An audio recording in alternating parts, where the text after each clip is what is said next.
Sejam muito bem-vindos ao EAD Unifatece. O futuro já começou. Essa frase nunca foi tão verdadeira. A gente está vivendo a maior revolução tecnológica que a humanidade já viu.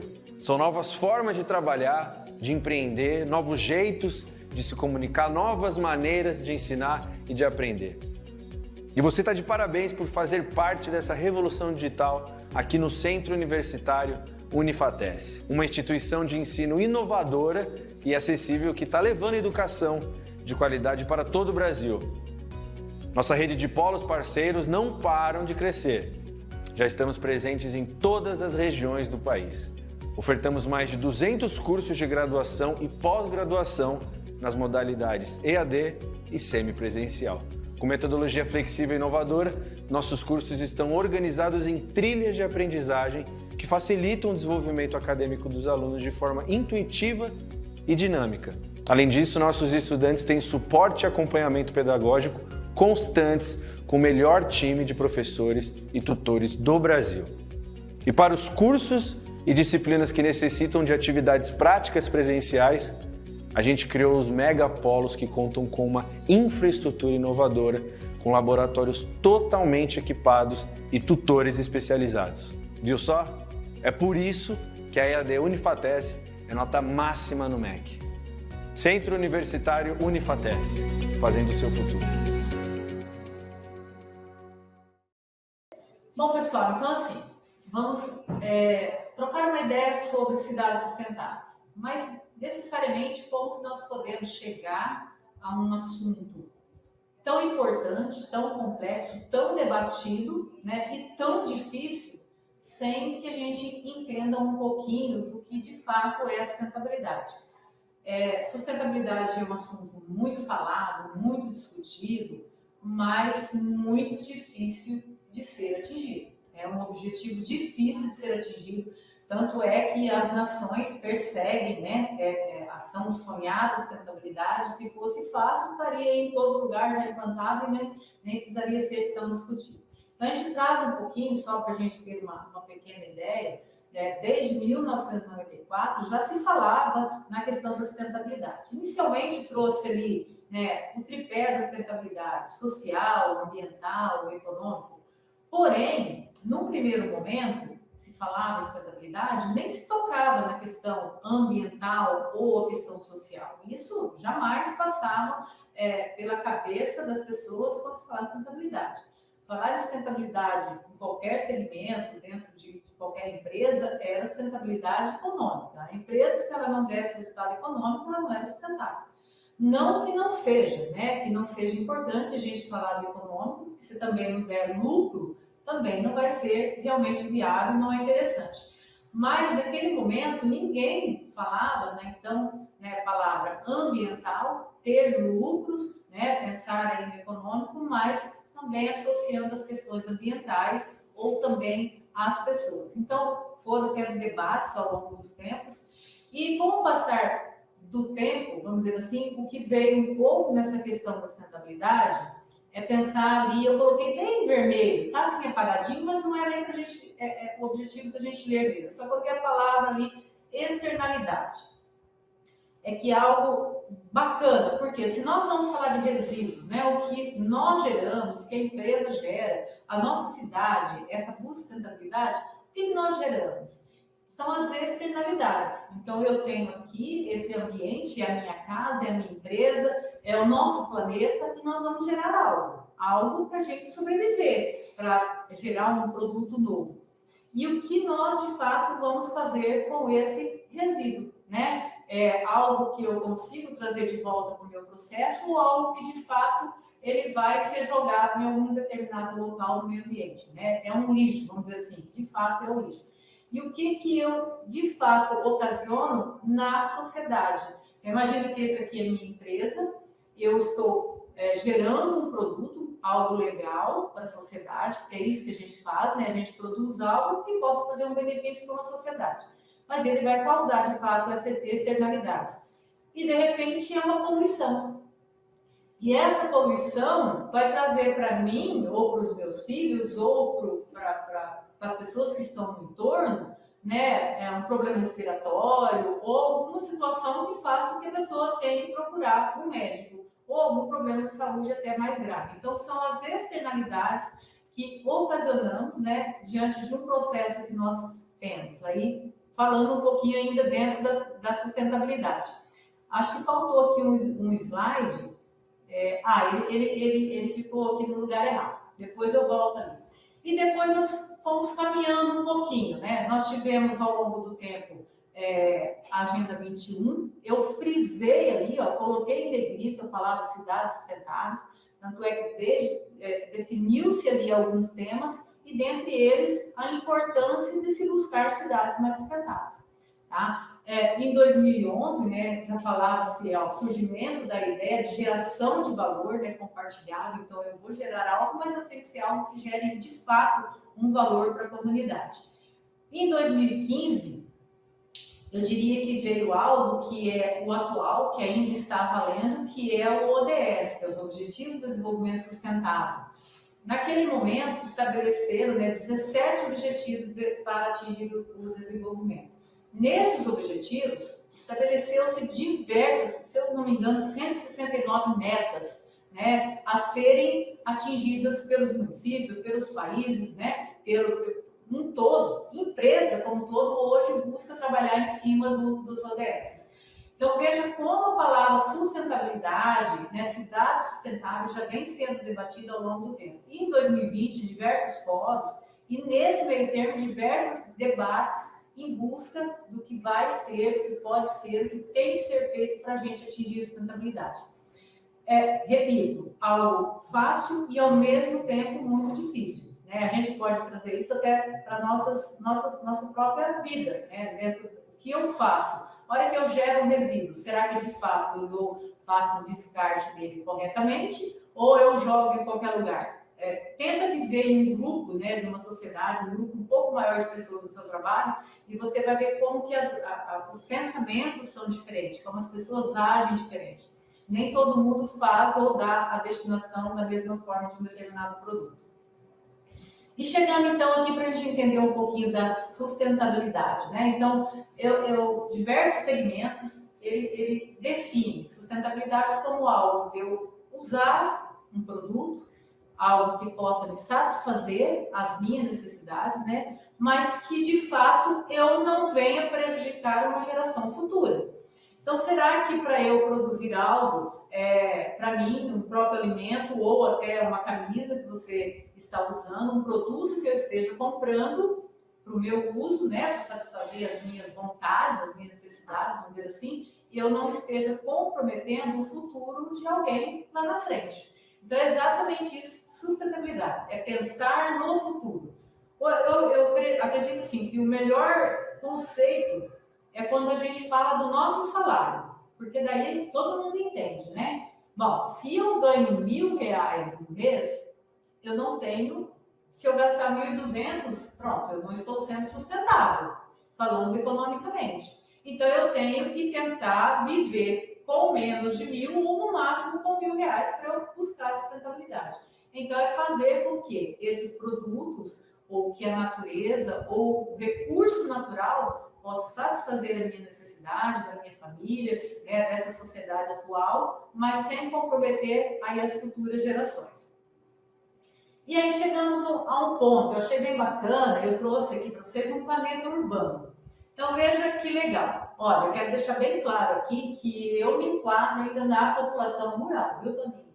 A professora ainda mora lá na roça, né? Não sei até quando que eu vou aguentar, mas moro ainda. Então, veja a diferença, né, a comparação, né, de 1900, 2007, 2030 e 2050. Em 2050, basicamente, 75% da população, de fato, será urbana. Né? Então, assim, somos urbanos. A maior aglomeração de pessoas está na área urbana. Então, eu trouxe até ali, ó, desenvolvimento sustentável, né? Essa explosão de megacidades. Então, eu trouxe, né, muitos carros, muitas pessoas, poluição. Isso é a externalidade que nós ocasionamos de um local que nós estamos vivendo. Só que para nós termos uma vida decente dentro da cidade, para que ela também possa ser sustentável, nós não podemos esquecer desse rural, ali que até um período, né, 50%, 75%, depois hoje nós vamos colocar ali para 2050, também já está ali 2050, e eu espero estar lá, se Deus quiser, tá? 25% da população. Então, assim, se nós observarmos isso aqui, nós temos que ter água para as pessoas, nós temos que ter comida para essas pessoas. E isso tudo, ele vem de uma área rural. Então, nós também temos que pensar, né, em ter pessoas na área rural para que também possa, né, vir dali o alimento que nós vamos estar aí de fato consumindo. Essa imagem aqui de megacidades é só ilustrativa mesmo e mostrando aqui, ó, já no próximo slide para a gente ter uma ideia da importância das cidades, né? Olha lá, eu coloquei assim, ó, um lugar de oportunidades. Você pode ver que toda vez que alguém busca, eu fiz um mestrado, eu fiz um doutorado, eu se destaca muito, principalmente na área da tecnologia, se destaca muito, ele ele começa a receber ofertas de trabalho em grandes cidades e vai embora, né? Então, nós produzimos algo que vamos entregar para a sociedade. É algo bom, é melhorias na área da saúde, quantas, né, pesquisas e que traz aí para a gente melhorias de qualidade de vida, saúde e tudo mais. Então, assim, é aquilo que, de fato, nós estamos produzindo dentro de um meio urbano. Mas sem esquecer, né, daquilo que nós, de fato, buscamos de uma área rural. Aqui, só para a gente, falando um pouquinho, então, dessa área urbana. Os principais problemas ambientais da cidade onde mora. Então, foi uma pesquisa feita pelo IPEC, e nessa pesquisa, nas respostas, então, assim, é claro que as pessoas não responderam apenas um item, tá? Então, por que 27? As pessoas responderam aquilo que para a Sony, por exemplo. Então, eu acho que um dos itens bastante importantes é o sistema de coleta e tratamento de esgoto. Gente, isso dentro do segmento urbano é essencial, né? É serviço básico, né? Não tem, olha, é básico. Até hoje a gente nem fala mais em sistema de esgotamento sanitário, a gente fala em saneamento ambiental. Porque onde tem esgoto, água tratada, esgoto tratado, nós temos condições adequadas de meio ambiente. Consequentemente, isso afeta a saúde das pessoas como um todo. Então, vai refletir em menos pessoas indo no hospital. Então, entre outras situações que podem, né, ser ocasionadas dentro de um meio urbano, como a gente tem a poluição do ar, poluição dos mares, enchentes. Por quê? Nós temos que ter uma impermeabilização do solo, e, consequentemente, a gente não tem calçadas ecológicas, seria um item bastante interessante para a gente descrever o que é uma cidade sustentável. Quando não se tem isso, cai ali, né, a água da chuva e ela tende a escorrer. Não vamos ter infiltração, né, no solo, é como se nós tivéssemos um depósito de água no subsolo, nós não vamos ter, água bateu, escorreu e vai embora. No momento de pouca chuva, por exemplo, nós praticamente vamos buscar água no subsolo e daqui a pouco a gente não tem. Por quê? Porque a nossa água não está infiltrando. E necessariamente quando isso acontece, nós não temos toda essa infraestrutura adequada, consequentemente nós temos enchentes, alagamento. Aí a água entrando dentro das nossas casas, pessoas morrendo, que a gente costuma ver principalmente nas megacidades, né? Abastecimento de água. Água tratada, não tem nem o que dizer. Onde se tem água tratada, consequentemente a gente tem saúde, né? É água boa, água que as pessoas podem tomar ali sem medo. Poluição sonora, até a gente pode falar um pouco mais ali na frente, mas olha só, eu estou falando de cidade sustentável, eu estou falando de poluição sonora. Uma cidade sustentável, ela vai ter um planejamento. Então, ela vai definir áreas, então aqui serão residências, aqui vai ser o nosso parque industrial. Então, quer dizer, eu vou diminuir a poluição, vou diminuir a poluição sonora, por quê? Porque eu tenho blocos separados, né, para a população, buscando, consequentemente, aí, mais saúde. Volto até um pouquinho ali na questão do sistema de tratamento de esgoto. Geralmente, as estações de tratamento de esgoto das empresas, elas são um tanto afastadas quando são construídas da cidade, em pontos mais baixos, onde não tem nenhum tipo de moradia. Claro, quando a cidade é insustentável e não tem todo esse planejamento, as pessoas daí a pouco começam a fazer moradias no entorno dessas estações de tratamento de esgoto. Aí a pouco começa, porque tem mau cheiro. Porque está acontecendo isso. Agora, você imagina o poder público, de repente, ter condições de tirar uma estação de tratamento de esgoto que custa milhões, né, para você construir de um determinado ponto, porque ela, de fato, está incomodando uma comunidade. Beleza, nós temos direito de ter um ambiente saudável, porém, o planejamento de construções foi inadequado, porque aquele ambiente não era para ser construído naquele local específico, tá? A falta de coleta seletiva, né, que é o lixo reciclável, que vai ser um pouco mais do nosso debate aqui, da nossa conversa, né? E áreas verdes. Então, onde não tem áreas verdes, consequentemente, nós temos que ter muito mais ar-condicionado. Então, nós estamos gerando, tendo necessidade de maior uso aí de energia, né? As queimadas, bastante debatidas, né, ultimamente aí, e principalmente o desmatamento. Trouxe ali só uma figura onde a gente ilustra um pouquinho, né, a ocupação das áreas naturais, a impermeabilização do solo, lixo, esgoto não coletado, né, e aí, consequentemente, a gente tem aí um maior impacto em inundação e alagamento e menor disponibilidade de água para abastecimento. São algumas consequências de quando a gente tem um ambiente, de fato, que ele não é sustentável. Pessoal, aí embaixo ali, ó, tem um link, é exatamente da onde que eu tirei essas imagens, tem a pesquisa é bem mais completa, tem diversos outros itens que são avaliados, que eu acredito que, caso, né, vocês tenham interesse, seria aí bacana de vocês darem uma olhadinha. E então, falando um pouquinho então da cidade sustentável, né, e dentro daquilo que eu disse de sustentabilidade, é olhar não só o aspecto econômico, mas socioambiental. Ter olhar para as pessoas, como as pessoas vão viver, né? Como será o meio ambiente que essas pessoas estão inseridas, de fato, com o intuito de trazer melhoria de qualidade de vida para elas, né? Olhando ali, ó, nós vamos ter um crescimento, um maior consumo. É pecado consumir. Poxa, todo mundo gosta de consumir. Eu quero consumir, eu quero comprar um produto para mim. Eu quero levar algo melhor para minha casa. Quando eu compro algo, eu estou trazendo algo melhor para minha família e eu estou oportunizando uma melhoria para uma empresa que está oferecendo trabalho para outra pessoa. E, de fato, levando melhoria para a sua família, correto? E nisso, só que assim, né, o consumismo, professora, mas eu não preciso ter um consumo desordenado, um crescimento desordenado. Então, nós temos, principalmente falando de Brasil, o que nós temos mais é espaço, é área, né? Então, necessariamente, eu tenho uma empresa, eu não preciso pensar que eu preciso instalar na cidade de São Paulo. Será que esse segmento não dá para ser instalado na cidade de Paranavaí, ou alguma cidade menor do estado do Paraná, ou alguma cidade menor, né, do Brasil, que vai levar mais emprego, vai ter mais pessoas disponíveis ali para poder estar melhorando, né, as condições da empresa e até mesmo as condições da família?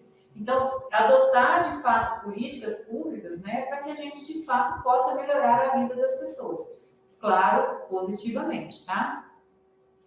E ali, olha só que legal, né? Eu trouxe ali também uma figura que traga diversos segmentos que é preciso a gente avaliar quando a gente fala em cidades sustentáveis. Então, como eu já disse, a economia, ter construções adequadas que visem, né, menor uso de energia elétrica, janelas que possam ter um espaço adequado para melhor luminosidade, alimento saudável. Então, por que não a gente incentivar a agroecologia, né? Cada vez mais um produto orgânico, né? Tipo de energia sustentáveis, ar com qualidade, a água, principalmente, que a gente gosta de ressaltar, né? A água é vida e água é morte. Então, são as duas coisas. Ela pode trazer saúde para a pessoa, como pode trazer doença, né? Área verde, todo mundo precisa, né, de espaço verde para poder ter uma área de lazer, mas uma cidade também, consequentemente, ser mais fresca, principalmente no Brasil, que é um país quente, né? Destinação adequada dos resíduos. E olha que item importante, né? Mobilidade e acessibilidade, que é onde nós estamos, vamos dizer assim, engatinhando. Quando a gente fala em cidades sustentáveis, será que as nossas calçadas são adequadas, de fato, para a população? Né? Tem coisas que a gente só começa a perceber quando algo acontece na nossa família. Né? Então, eu posso dizer para vocês, por exemplo, né, eu tenho uma pessoa da minha família que tem autismo. Então, a partir desse momento, você começa a ter um olhar, nossa, o autismo, o que uma pessoa com autismo precisa? Como é o ambiente, né? Como que a gente precisa agir para que de fato essa pessoa se sinta inserida? E quantas outras pessoas que encontram dificuldades porque não tem, de repente, uma maneira de se locomover. Olha, a coisa mais simples, nenhuma calçada, entrar em um empreendimento, né? Então, assim, tem coisas que a gente passa despercebido porque tá tudo certo, tá tudo ok. Mas vai chegar um momento, né, que a gente tem um olhar para o outro e fala, poxa, mas aquilo ali não está adequado. Então, o Brasil, eu creio que nós temos que evoluir bastante. Não que a gente não tenha, né, mas falando de acessibilidade, de fato, eu acho que nós temos ainda muito que caminhar. E a forma, né, posso até ter outras maneiras. Por exemplo, eu saio do meu trabalho e gostaria de pedalar. Mas será que o ambiente é adequado? Será que eu tenho, né, uma ciclovia para que eu possa fazer ali a pedalar tranquilamente sem correr o risco de um acidente, por exemplo? Será que né, tem espaço para isso? Não temos. Então, olha como a gente tem muito ainda que crescer, né? E entre outros itens. E eu coloquei ali do ladinho, olha só, metade dos brasileiros, eles precisam fazer alguma atividade complementar para poder ali melhorar a sua renda. Quando isso acontece, olha lá, 45% dos brasileiros. Então, ele praticamente não tem tempo para fazer uma caminhada, para ele pedalar, para ele se divertir com a família. Então, isso, consequentemente, vai trazer problemas, por exemplo, como uma depressão, né? E outros problemas de saúde. Então, olha como que diversos assuntos ligados, de fato, com a saúde, né, das pessoas. Então, sustentabilidade, cidade sustentável está intimamente, né, ligado aí com a questão da saúde. E a gente chega aqui, que aí acho que é o ponto mais bacana da nossa conversa, né? Que aí o professor Fábio, o Toninho, vai fazer um debate aqui com a gente, nós vamos conversar um pouco. E eu trouxe aqui alguns itens, né, sobre a geração de resíduos sólidos no Brasil. Na pesquisa que eu fiz, o que eu achei de mais atual foi até o ano 2019, que eu achei assim, em todos os itens, né? Até achava um ou outro meio solto e eu preferi trazer aqui. Então, olha só, a geração de resíduos sólidos no Brasil, em 2010, gerava em torno de, vamos por aí, 67 milhões de toneladas de resíduos. Em 2019, já foi para 79 milhões. Por pessoa, em 2010, 348, né, quilo por habitante do ano. Em 2019, 379,2. Então, veja como que, olha, uma pessoa é a mesma pessoa e é a quantidade de resíduo. Quando a gente gera mais resíduo, uma coisa é fato, a renda da gente melhorou. Com certeza. A renda da gente melhorou, tá? Então, assim, provavelmente alguém está recebendo mais porque está gastando mais, não estaria está consumindo mais, né? Dentro da coleta seletiva, eu trouxe aqui por segmento, né, por região, norte, nordeste, centro-oeste, sudeste, sul, para que cada um de vocês, já que nós estamos falando de Brasil, né, para que cada um de vocês possam aí estar verificando a sua região, né? De fato, que o que fazia coleta seletiva em 2010, em 2019, melhorou? Não melhorou? A gente está vendo ali que na maioria teve uma melhora, né?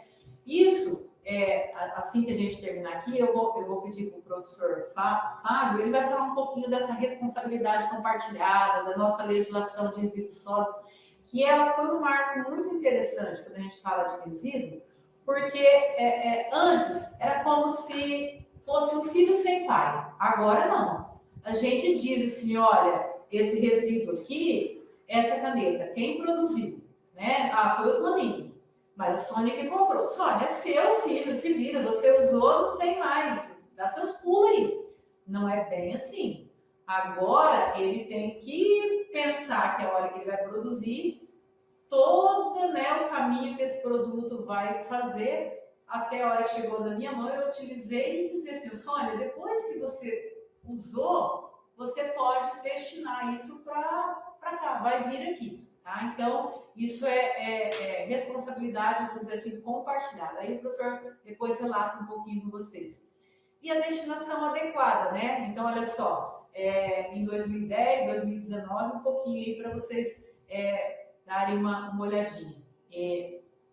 Quase que meio equilibrado, né? Mas a gente vai melhorar muito mais isso aí, se Deus quiser. E a geração por região também, né? Por tonelada. E a disposição também no Brasil aí, como um todo, por tonelada também. Trouxe as informações, não é para a gente ficar aqui lendo e tudo mais, mas que vocês possam ter um pouquinho desse conhecimento, né? Daquilo que a gente gera, daquilo que a gente de fato faz aí a destinação correta. E esse volume de resíduo só aumenta. Tá? Então, olha só, por região, a destinação adequada e inadequada, né? Vamos pegar aqui a região sul, então, olha, a destinação adequada é 70,6%, inadequada 29,4%. E assim, né, segue onde a gente tem ali um pouquinho melhor a região sudeste, né, onde 73,4% é uma não destinação correta, e 26,6% destinação incorreta. Então, olha só, de 76,1 milhões de toneladas de resíduos sólidos recolhidos, né, 92,2%, 6,4 milhões de toneladas não recolhidas. Então, 3 mil piscinas olímpicas ali cheias. Então, nós coletamos, né, uma quantidade e praticamente 3% não é coletado, ou seja, é jogado aí no meio ambiente, aquilo que a gente vê solto aí em qualquer lugar sem dar a destinação correta, tá?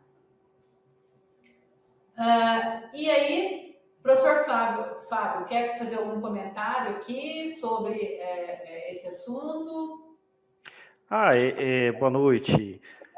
Sobre a questão das políticas públicas, né, o pessoal às vezes reclama aí de uma forma sobre a necessidade, né, dos políticos estarem envolvidos, e a gente sabe que as leis existem, né? A gente tem um problema sociocultural, onde também aliado com a questão do capitalismo, dos grandes empresários, então as responsabilidades elas têm que ser divididas, né? A gente tem aí a Lei 12.305, né, que fala explicitamente sobre a Política Nacional de Resíduos Sólidos, então tem fundamentos, né, de lei que favorecem, né, a necessidade aí da política da logística reversa. De uma forma específica aqui, fazendo um pouco né, dentro da minha área, né, formação na área da engenharia civil, da engenharia elétrica, a gente sabe que a construção civil, de um modo geral, ela é uma grande geradora desse tipo de resíduo. Assim como foi dito agora há pouco, né, tá todo mundo, se está né, tendo mais resíduo, é porque está tendo uma vida um pouco melhor, então os investimentos estão acontecendo, o desenvolvimento das cidades continuam. E a gente sabe que assim, os materiais que a gente utiliza, principalmente, né, nos equipamentos eletrônicos, essa matéria-prima, ela não é infinita, né? Então ela está aí para que a gente possa utilizar, né, principalmente os metais, mas tem que saber utilizar de uma maneira sustentável. Então as pessoas precisam sim ter uma grande responsabilidade e praticar, né, a coleta seletiva, a separação e o bom descarte. Tá? Então, aqui eu faço, então, em primeiro lado, uma defesa das políticas públicas, coloco esse problema sociocultural envolvido, né, que as pessoas precisam sim entender que tem responsabilidade e ela é grande, e para que se tenha uma ideia, esses materiais, como eu falei, né, não é só, o pessoal às vezes acha que é só pilha e bateria, E não, você às vezes trabalhou lá bastante para conseguir comprar uma geladeira, para conseguir comprar um outro equipamento, né, um secador de cabelo, um ar-condicionado, e depois de um certo tempo, isso tem uma vida útil, você não pode simplesmente descartar isso e comprar o novo e isso vai de qualquer forma. Não, é importante que esses materiais eles possam serem retornados aos seus fabricantes, e aí sim está a política da logística reversa. É importantíssimo entender, né, que tem empresas hoje fundamentadas em lei que fazem esse descarte da maneira correta, descontaminando os componentes. Para se ter uma ideia, a gente tem um número dentro desse lixo específico que eu estou colocando aqui do eletroeletrônico, de que somente 2%, tá, do lixo brasileiro dessa área, ele é reciclado, ele volta a ser uma matéria-prima para que o mercado possa utilizar.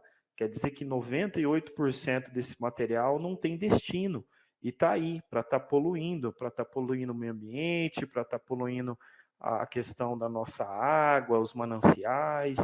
Então é um problema gravíssimo e a gente precisa sim, enquanto professores, alunos, pessoas, cidadãos, ter essa responsabilidade e favorecer então a coleta seletiva.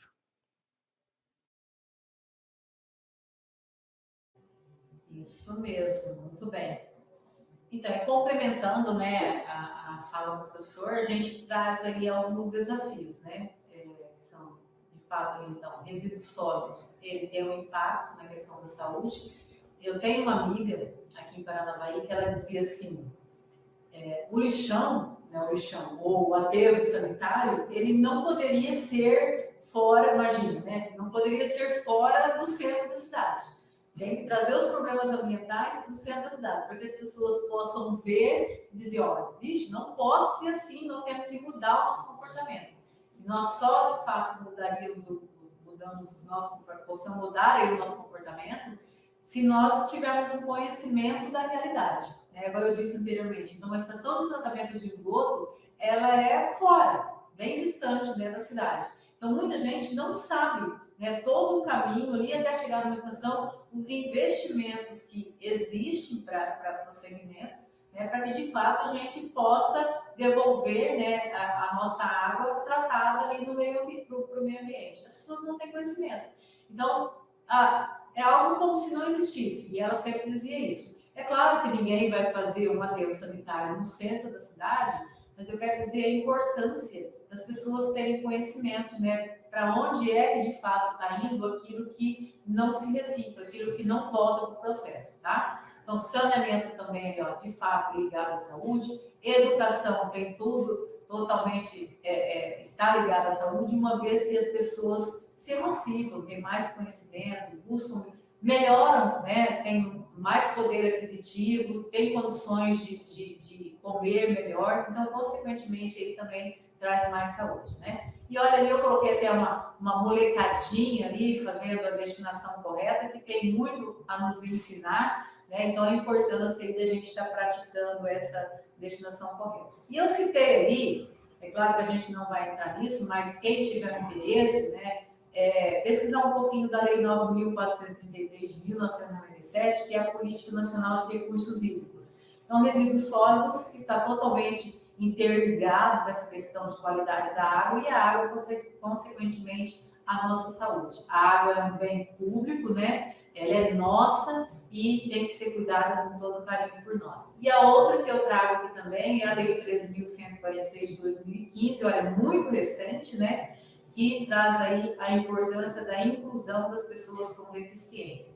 Então, só de fato quem tem alguma pessoa com necessidade especial na família para entender de fato a importância de nós cobrarmos de todas as pessoas, né, e também de políticas públicas que de fato aí possa melhorar a vida dessas pessoas.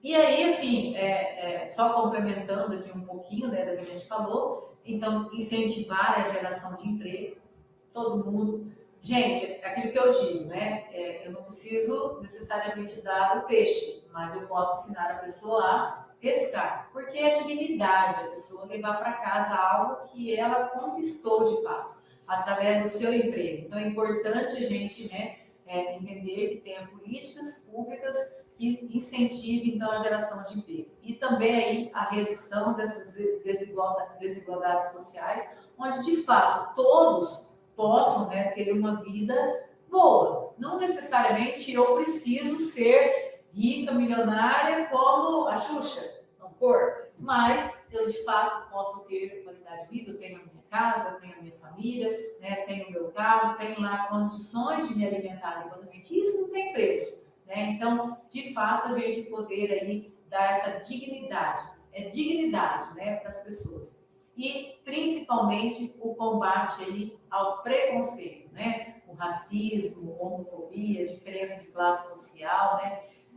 Todos somos iguais. Eu acho que isso é o mais importante de nós entendermos, todos somos iguais e um, de fato, aí ajudar o outro, né? E aqui, agora, Toninho, é você que vai falar um pouquinho com o pessoal sobre o nosso lixo eletrônico. Vamos lá, pessoal. A questão do lixo eletrônico é mais a questão, tipo assim, mas o descarte desse lixo eletrônico, tá? Aonde descartar, o que descartar. Eu vou falar a nível da nossa cidade. Eu vou até pular um slide aqui, que eu acho que o professor Fábio já explicou essa questão aqui, tá? A separação correta do lixo eletrônico é obrigatória por lei aqui em Paranavaí. Quem separa o lixo direito do reciclável, do orgânico, ainda coloca resíduo em locais e horários não utilizados pela prefeitura, pode ser multado. Isso aqui eu falo da nossa cidade aqui de Paranavaí. Além porque também alguns materiais que tem na composição de algum lixo eletrônico, nesse caso pode ser um celular, um computador velho, alguma coisa velha, na composição dele tem um material interessante para o descarte correto, que tem ouro dentro dele, componentes, ouro, cobre, prata, platina e outros materiais preciosos. Então foi como a senhora comentou, né? Se a pessoa pensar bem, tem dinheiro ali. Nós já damos muito dinheiro. Ou seja, temos uma mina de dinheiro, de ouro ali, que pode ser muito bem explorada. De forma consciente, é claro, pessoal, também não adianta eu pegar o que eu quero e descartar em um lugar inapropriado. Na nossa cidade, como eu digo, eu não posso falar a nível nacional, mas a nível nosso, da nossa cidade, a gente sempre tem a campanha do lixo eletrônico, a coleta aqui. A gente faz, é feito um mutirão, tá? Esse mutirão, esse ano agora foi 2 dias, fica no nosso centro de evento, onde a gente ia lá e descartava o nosso lixo eletrônico. Levava desde computador, geladeira velha, fogão, coisas assim. Para quê? Para dar o destino certo a esse bem, a esse item, tá? Porque a gente não pode simplesmente descartar, vou colocar, minha televisão queimou, vou jogar na rua ali e alguém passa e pega. Não, gente. Ou eu vou jogar um manancial no rio, alguma coisa, como a professora disse, a água é vida. Numa dessas eu posso colocar um componente, uma coisa lá que vai degradar a natureza ali e depois vai afetar a mim. Nisso, Toninho, só complementando, eu digo assim, que essa nova geração, ela não pode cometer os mesmos erros que a minha geração cometeu. Com certeza. Exatamente pelo fato de ter informação. A gente, naquele momento, era instigado a poluir. Hoje não. Nós somos incentivados, né, e educados a cuidar do nosso resíduo. Então, tinha produtos que as pessoas, quando tinha, principalmente na área rural, poços, né, e jogavam os descartes dentro, não vou usar mais. Ia lá e jogava. Estava contaminando a água e, consequentemente, olha, a gente começou o início falando de sustentabilidade, a futura geração vai ter uma água poluída. Sim. Né? Então, assim, a importância de hoje, com a informação, nós não podemos mais cometer os mesmos erros que nós cometíamos no passado. Sim, no caso eu falo assim, o que nós deixaremos para os nossos filhos, para os nossos netos, para a nossa próxima geração. Mais um, tem que pensar lá na frente, pessoal. Aqui tem alguns sites que eu vou deixar para vocês, depois eu vou disponibilizar também, que é algumas empresas que ela tem pontos de coletas a nível, isso já é nível nacional, tá? O eSite é um site onde, tipo assim, você entra nele, você dá lá o seu CEP lá e ele mostra o que tipo de material você quer descartar. Pilha, coisa, celular, antigas coisas. E ele tem lá o ponto de coleta. A Samsung também é uma outra também, que ela tem a da logística reversa. Ela vendeu o celular para você, você foi lá na loja dela, você comprou o celular, mas o que eu sou garantido? O que eu faço? Você vai na loja e descarta lá. Dá o devido descarte a isso. Tem a ABRE também, o .org também, que é do governo também, que ela também já tem essa questão, onde você acessa lá, você dá seu CEP e ele mostra tal loja onde você pode fazer o destino correto desse material que você queira descartar. Aqui tem um vídeo.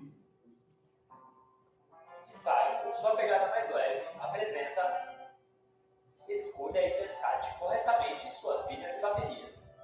Se a energia elétrica possibilitou uma revolução na sociedade, as pilhas e baterias aprofundaram muitos avanços, pois tornaram a eletricidade portátil. As pilhas e baterias possuem fontes químicas de energia elétrica em seu interior. Essas fontes, que podem ser zinco, cádmio, lítio, chumbo, óxido de manganês, entre outros, dependendo do modelo, reagem dentro do dispositivo e convertem a energia liberada na reação química em eletricidade. Quando uma pilha perde sua carga ou uma bateria recarregável chega ao fim da sua vida útil e há um descarte incorreto, as fontes químicas em seus interiores podem contaminar o meio ambiente, prejudicando os seres vivos e a saúde humana. Metais pesados presentes em alguns modelos de pilhas e baterias, como cádmio e chumbo, são cancerígenos, além de causarem diversas outras complicações. Para evitar riscos, basta tomar algumas atitudes. Escolha as pilhas e baterias certas para o seu uso. O recomendável é optar por pilhas e baterias com maior vida útil e que não tenham químicos nocivos, como chumbo e cádmio, em suas composições. As pilhas alcalinas e as baterias de íon lítio são exemplos desse tipo. Também é importante ter certeza de que as pilhas e baterias adquiridas são certificadas, o que significa que todas as medidas de segurança foram tomadas no processo de produção. Se o preço estiver muito baixo, desconfie. Pilhas e baterias falsas podem trazer problemas, como menor capacidade de armazenamento de energia, ocorrência de vazamentos frequentes, menor vida útil e risco à saúde por haver maior possibilidade de exposição aos metais pesados. Os fabricantes desses produtos perigosos não contribuem financeiramente para disponibilizar recolhimento e reciclagem das pilhas, o que dá prejuízo às empresas que se adequam à lei. Armazene as pilhas sem riscos. Quando as cargas estiverem se esgotado, armazene pilhas e baterias sem misturá-las com outros tipos de materiais. Embale-as em plástico resistente para evitar contato com umidade, de modo a evitar vazamentos. Destile corretamente. Leve o saquinho de pilhas e baterias aos postos de descarte correto mais próximos de você. Faça isso, inclusive, com modelos que não contêm metais pesados. Encontre os postos pelo endereço recycle.com.br. É possível reciclar quase a totalidade dos materiais contidos nas pilhas e baterias portáteis. Os itens são triturados e passam por processos de reciclagem química, que recupera sais e óxidos metálicos, ou térmica, que recupera o zinco. Os rejeitos são destinados do modo mais ambientalmente correto. Quer saber mais a respeito? Confira as matérias relacionadas nos cards e na descrição. Gostou? Então dê um joinha, compartilhe nas redes sociais e inscreva-se no canal do Portal Recycle.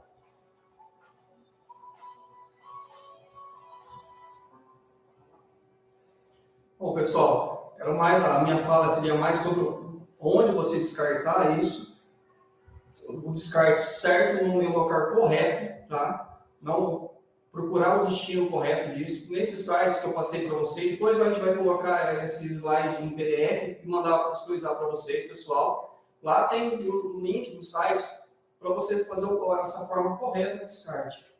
Bom, era mais sobre isso, qualquer coisa vamos falando aqui, professora Sônia, da continuidade.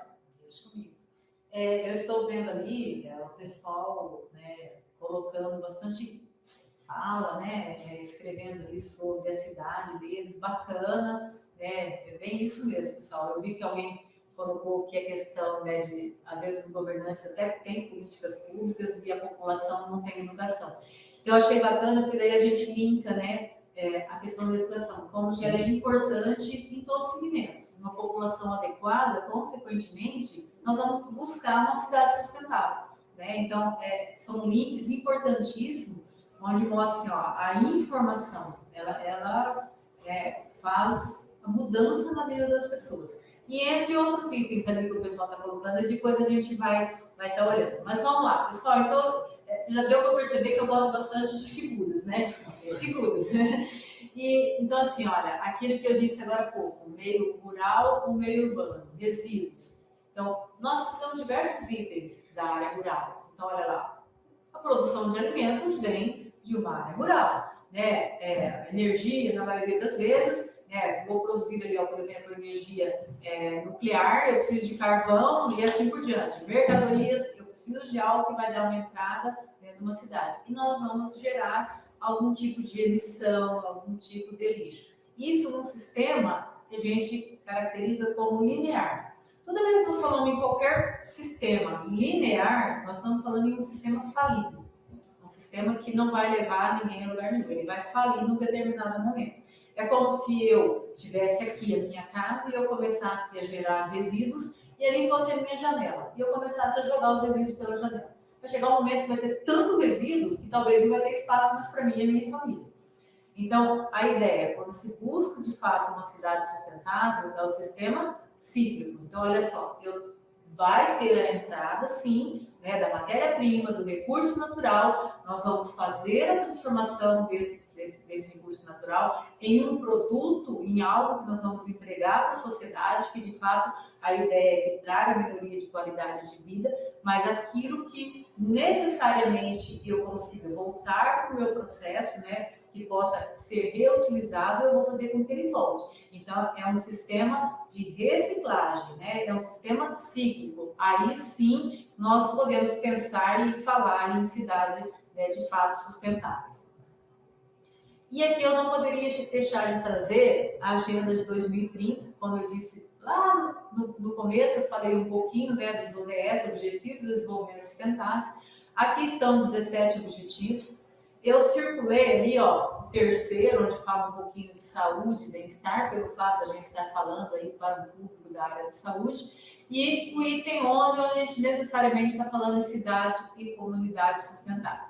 Mas vejam bem, esses 17 objetivos estão interligados. Todos eles têm diversas metas importantes que devem ser buscadas para atingir os seus objetivos até 2030.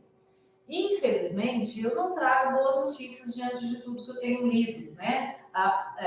Onde traz assim, que a maioria das metas não vão ser atingidas.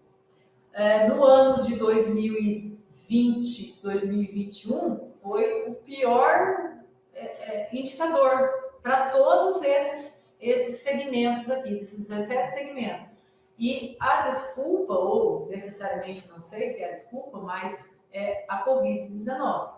Então, todos os recursos dos países foram, de fato, destinados aí para o combate da Covid-19. Então, né, é preciso, né, todos ter noção das metas. Não estou falando aqui só em nível de governante, eu estou falando em nível de empresas, estou falando em nível de família, estou falando em nível individual. Será que eu tenho conhecimento das metas? Será que eu sei o que eu posso, de fato, fazer para que a gente possa atingir os objetivos? Então, cada um tem um papel muito importante, né?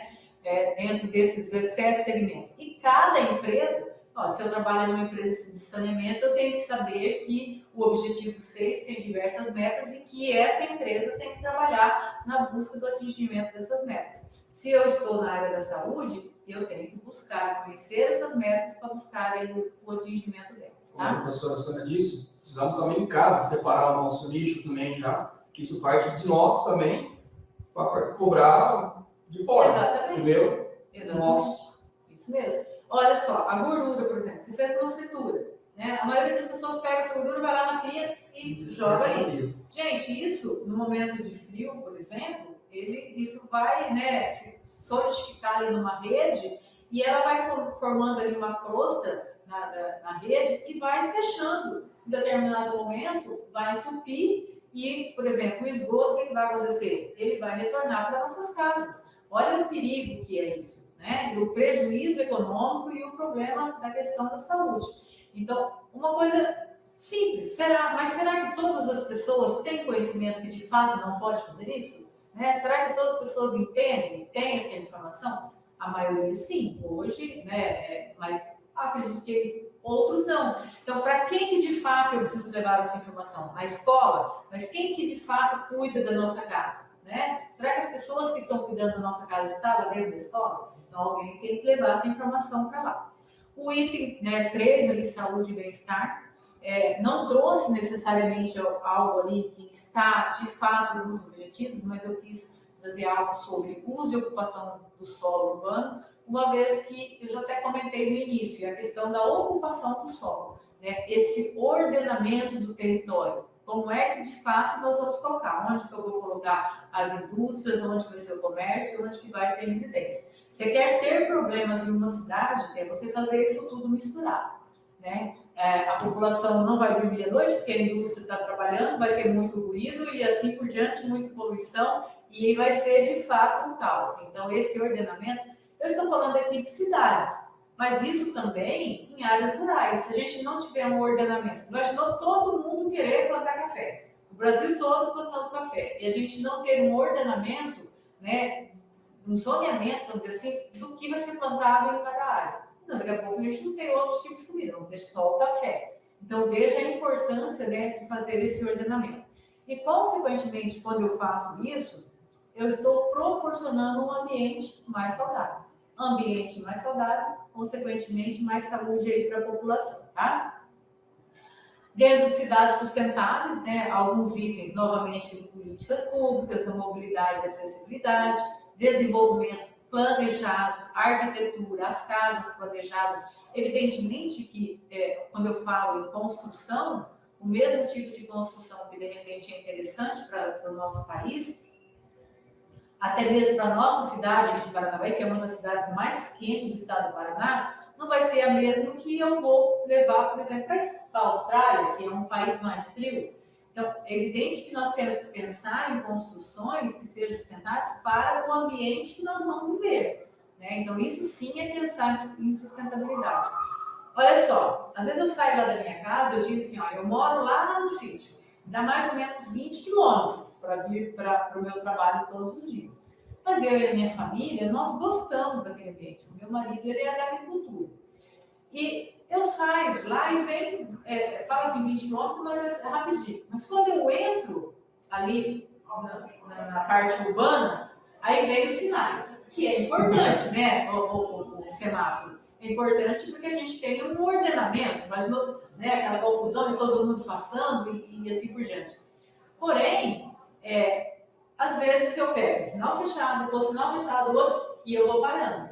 Olha só, eu estou gerando mais poluição, eu estou, né, tendo um gasto maior com combustível e com uma perda maior de tempo ainda no meu trajeto. Sem contar o estresse. Sem contar o estresse. Então, você veja que uma coisa simples, né? De repente, você ter ali uma forma de, tanto para mim, quando eu paro, o outro tem um acesso livre, mas que ele possa fluir, né, de maneira que a gente possa aí, diminuir aí o estresse e a poluição, né?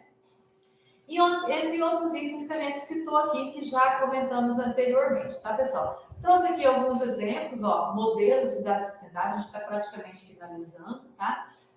Ciclovia é extremamente importante, vai trazer saúde para a gente, mas eu também preciso de um espaço adequado, né? Eu já perdi um colega, né, pedalando, porque, né, vem caminhões, assim por diante, e eu não sei se ele desequilibrou, o que foi, e acabou perdendo a vida.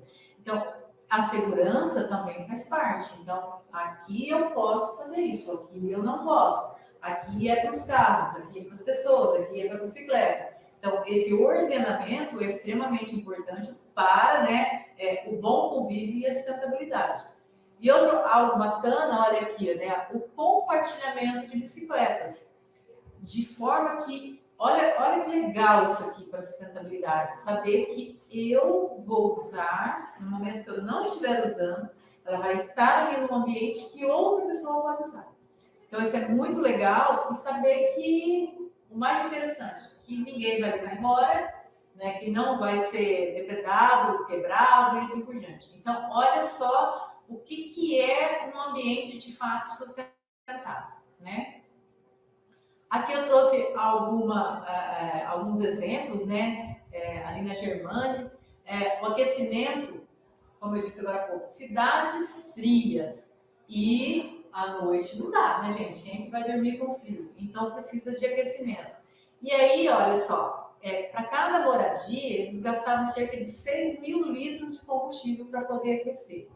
E eles começaram a pensar numa solução que eles denominaram lá de casas passivas, que não precisasse de sistema ativo para manter a temperatura aí, por exemplo, confortável. As construções eram isoladas com espumas, vidros, 3 vezes mais grossos, né, e seladas aí extremamente. O ar fresco entra no nível do teto e é aspirado através de um funil a fim de que o calor do ar quente que sai seja transferido para o ar frio que entra. Então, olha só que alternativa bacana, né?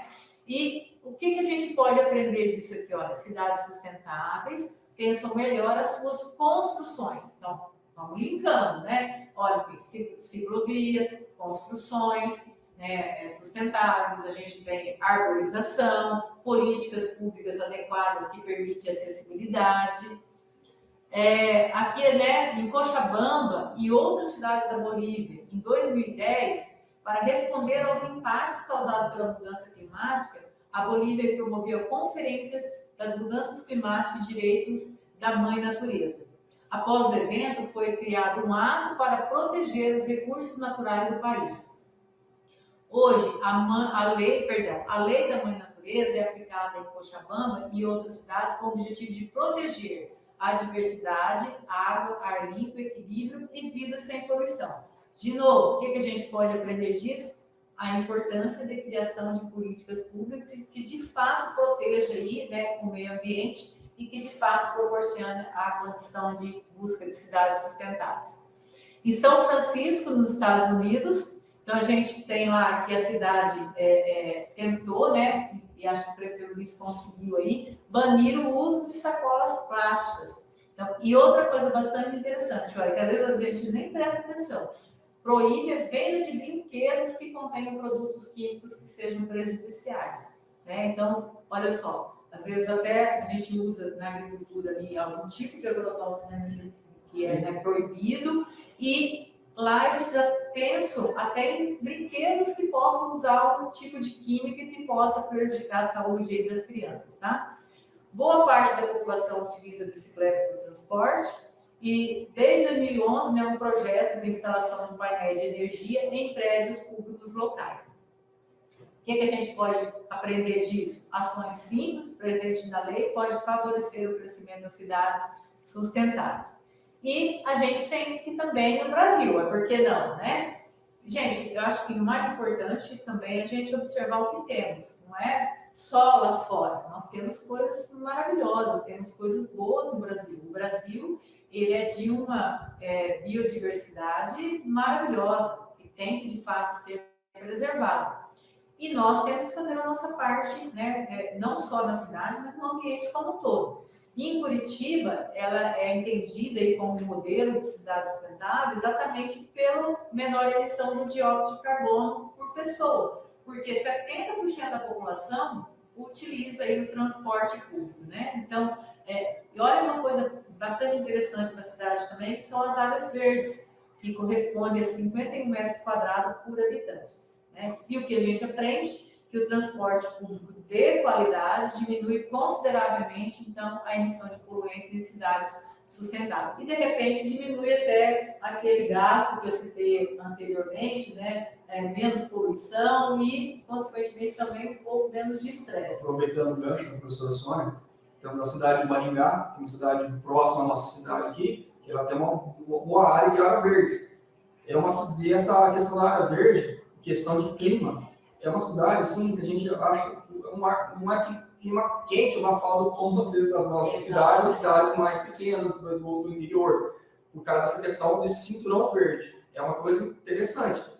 E assim também, né? A gente não poderia deixar de dizer aqui. Hoje, a hora que eu cheguei de manhã no meu trabalho, e tem uma residência perto de uma árvore bem bonita. E eu, né? Imagina só se eu não peguei o espaço da sombra. E aí eu saí ao meio-dia para ir almoçar e acho que a dona da casa estava chegando e ela esperou eu sair para estacionar. Aí eu pensei assim, ela deve pensar assim de mim. Se é uma árvore, planta, né? Poxa, mas eu planto árvores, mas ali naquele momento eu também tinha o direito de usufruir daquela sombra. Então, na verdade, sim, é claro que é uma brincadeira, mas nem tudo a gente faz para nós, né? Nós fazemos para nós e também para os outros. Eu, às vezes, posso fazer o plantio de uma frutífera que eu não venha colher o fruto, mas que outras pessoas possam usufruir daquilo. Como eu disse, para as próximas gerações, é o que vamos deixar. Exatamente. E Copenhague, né, não poderia deixar de dizer que na Dinamarca também, olha, a questão das bicicletas, novamente, né, o esforço que eles têm para manter a água dos portos lá limpas, né, e 25% da emissão de carbono eles conseguiram diminuir e possuem os maiores parques eólicos no mar do mundo. Então, veja bem aí alguns exemplos bem interessantes, né, pessoal?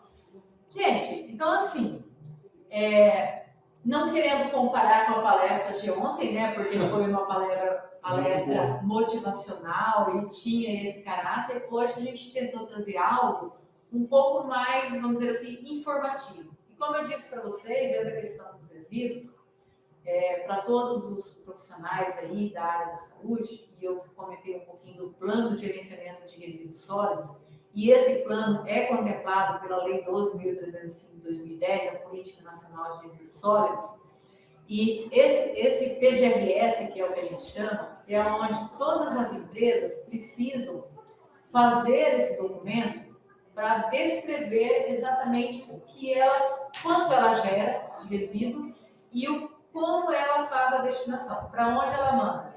É bem interessante isso, e eu posso dizer aqui para vocês da cidade de Paranavaí, nós temos aqui uma cooperativa de reciclagem, vocês podem procurar na internet, né? É Coopervaí. É bem legal porque essa cooperativa, ela com todos os documentos legais. Ela tem todo o licenciamento, ela tem o próprio PGRS, ela recebe os resíduos dela e de alguns municípios vizinhos, aqui que a gente chama, exatamente, que a gente chama de consórcio, né? Então, assim, e a gente tem um contato com o pessoal e a maneira com que as empresas dão a destinação dos seus resíduos. Então, por exemplo, vamos pegar aquele próprio da faculdade. Ano passado, nós recolhemos todo o nosso lixo eletrônico e eles foram doados para essa Coopervaí, essa cooperativa. Então, a gente entendeu uma questão social e ainda, vamos dizer assim, entre aspas, nós nos livramos de um problema e que vai ser reutilizado, voltar para o processo. E dentro do próprio PGRS da faculdade, nós temos que descrever quanto de lixo eletrônico nós geramos e para onde nós mandamos. E o mais interessante, que não morre ali, olha a responsabilidade compartilhada. Essa instituição que nós entregamos, ela de fato precisa ter o licenciamento e dizer para onde é que ela vai mandar esse lixo, esse resíduo eletrônico. Então, perceba que vai fechando. E uma coisa bem legal também é a questão do alvará de funcionamento das empresas. Eu vou lá, vou requerer o alvará da minha empresa. Não, mas não vai conseguir. Primeiro está linkado. Cadê o seu PGRS? Então, vai lá, faz, protocola na Secretaria do Meio Ambiente. Assim que você tiver, você vem aqui e nós vamos fornecer o alvará da sua empresa. Então, vai linkando. E é uma oportunidade de ganhar dinheiro, tá, gente? Dá para ganhar uma graninha aí razoável. Como eu disse, né, pessoal, os materiais eletrônicos, alguns componentes são à base de ouro. Exatamente. Equipamentos eletrônicos com cobre, então, são coisas interessantes. Isso. Mas dá um destino correto. Audio Jungle.